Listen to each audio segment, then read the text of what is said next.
Tezos. I always had this question about Tezos.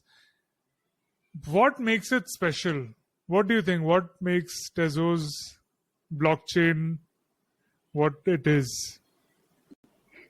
Okay, so I'm not going to enter into technical details because I'm not the right person to ask, but I think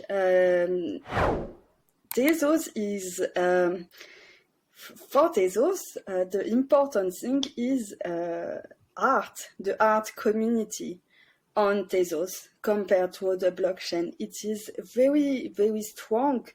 And that was because when Iketnung started in March 2021, a lot of artists joined for ecological reasons. And, the whole thing, proof of work versus proof of stake thing.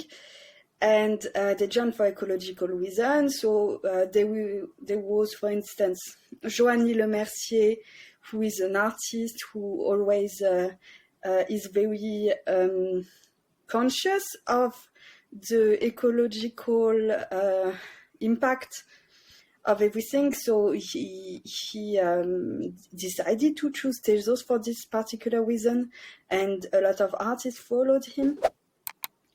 And so there was that at the beginning, that marked the beginning of a strong artistic community, which is still there today. Of course, it's still there are still some scams sometimes, like on every blockchain, and but it's very strongly focused on art, and I think it's the most important. It's a big part of Tezos, the art community.